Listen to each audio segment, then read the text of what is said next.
Okay guys, so we're out here looking at the E320 I bought. I'm going to do a quick video on why I think this is an awesome car as a commuter. I got this car for $3,000. It has just over 100,000 miles on it. I've put about 10,000 miles on it actually already.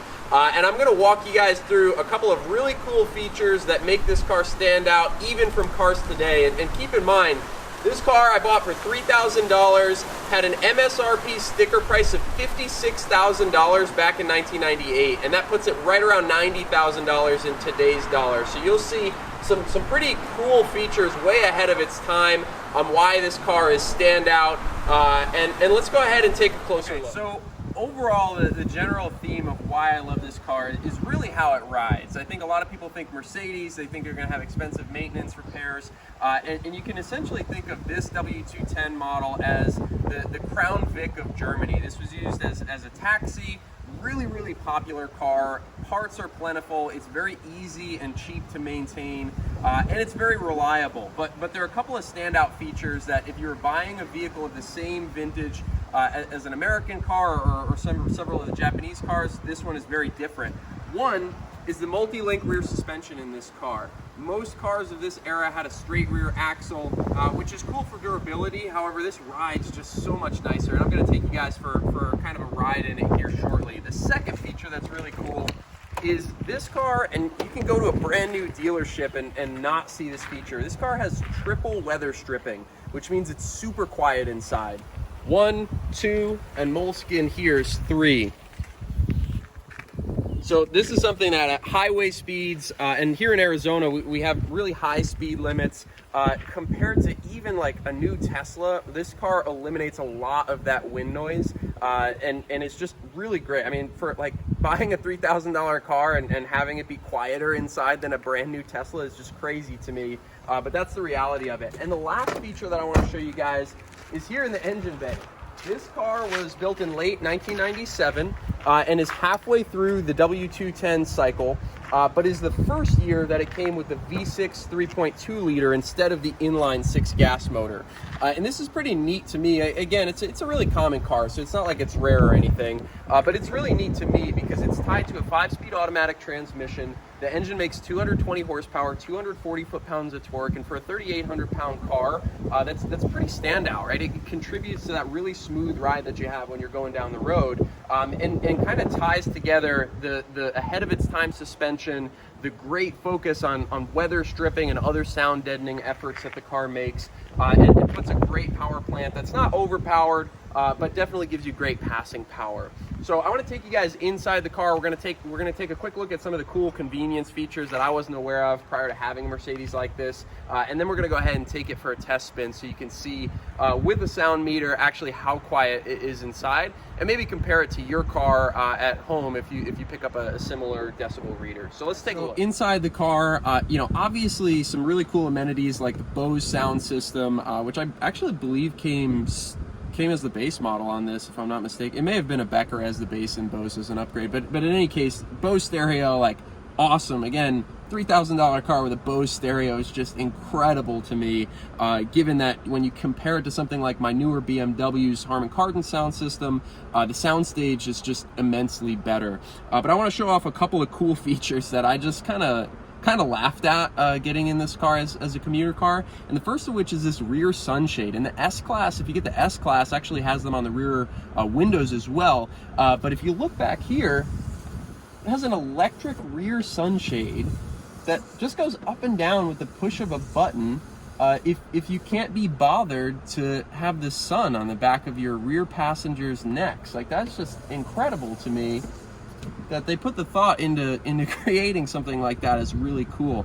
Additionally, if you're kind of having that rear face here and you're looking back behind you, maybe you need a little bit more visibility, there's another button on the dashboard that you hit this button on the dashboard and the headrests pop down like that. So you can actually see now that the headrests have fallen backwards with a push of a button, and now I can see completely behind me without the obstruction of those pesky headrests. And the last feature that I want to show off is one that, again, ahead of its time. When I look at some of the newer cars that are much more expensive, like I think even my GTR doesn't have this, but with this Mercedes, all 4 windows are one touch.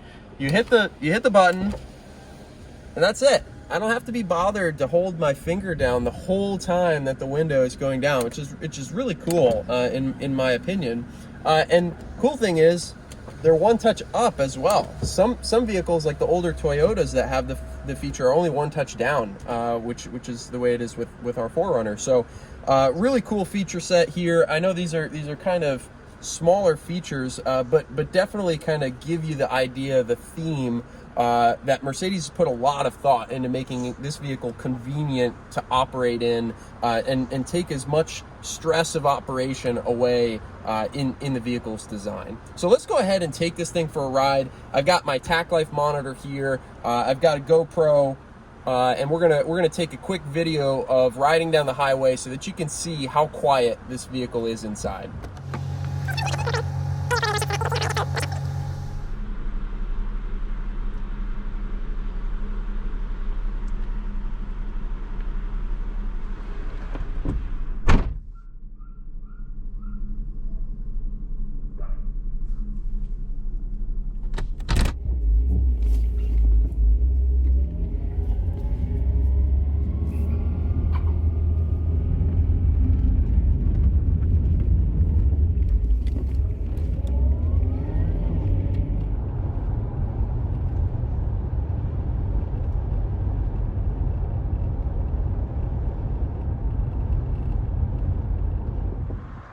So I think that was a really cool test. This is the first time I've used this this dorky head mount for the GoPro, but it works really well.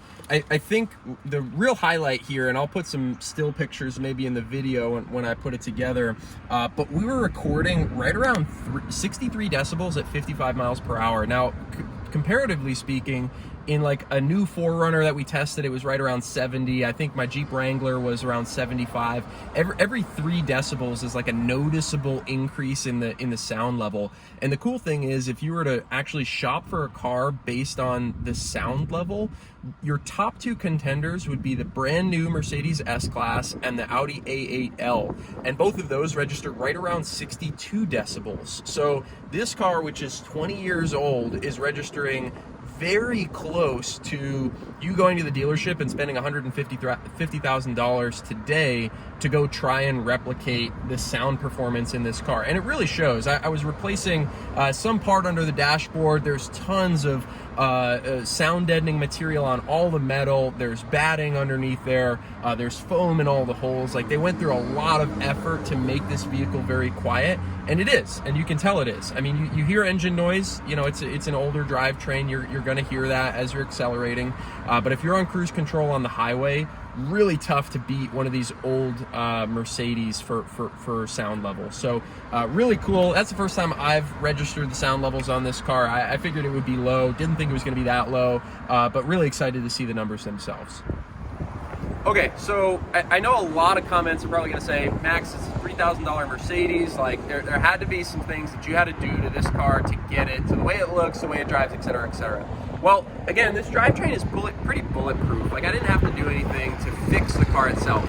I did put a couple of days of elbow grease into the outside of the car, just cleaning it, clay barring, waxing, that sort of thing. You can expect to do that with any used car that you buy off of a private seller and not off of a dealership lot. So I figure that's kind of sunk time, sunk cost, whatever. But there are 3 things that did actually go wrong with this car that I had to replace. The first of which was the blower motor in the HVAC system. This is a really common problem with both the E-Series and the S-Class, but the cool thing is it's really cheap to fix it and replace it. I spent $18 on a new regulator, went underneath the glove box, and that's actually the repair that I was mentioning earlier, but it was 18 bucks, went under there, replaced it in about 20 minutes. Maybe I'll do a video on how to get to it, but really easy repair. That's the first thing that went wrong. The second thing is this car actually has a system inside it that tells you if a light bulb is out in the car, brake lights, headlights, whatever. And I did have a problem with that system. And essentially what happens is, as the car gets older, corrosion builds up on the metal plate in between the bulb and the plate itself, and I had to go in there and I had to clean it off. Again, a relatively cheap / free fix for a problem in the car. The last problem I had was actually a little bit costly. This sunroof has 2 channels that go inside. And the problem is, in the Mercedes service interval, there's 2 pieces that have to be lubricated. One, you have to lubricate the actual weather stripping around the sunroof itself, and 2, you have to lubricate the channels inside with a specific Mercedes grease. It looks like it's probably just white grease. You can use anything, but if the previous owner has not done those 2 services at a regular interval, those cables are going to stretch and they're going to snap. And that's what happened to this car. Essentially, the fix is you have to take the sunroof out and you have to put 2 new cables inside. What I did, I bought new cables. The cables were $60 each, so that was the most expensive repair I had to do to the car. It cost me about $120 in parts and about 2 hours of taking the sunroof out and replacing it. But outside of those 3 things, I haven't had to do anything other than normal maintenance to the car. And so I think when you're shopping for a used car, commuter, maybe first kid's car, whatever, this is definitely a great value. And my general rule of thumb is if you can get a 1-owner car, the car has been taken to a dealership. If you can get a 2-owner car, it's been taken to an independent mechanic. If you get a 3-owner car, that person is probably riding it until something breaks, and then they'll fix it when something breaks. And that is not the case that you want to be in a Mercedes. So try and get a 2-owner car, no matter what it looks like. These are great, very solid cars, and highly recommend as a cheap commuter car. So that's all I got on this Mercedes. Probably do another video on a couple of other cars I've got around the garage right now. Thanks for watching. Please like and subscribe. Use my links, and I'll see you guys next time.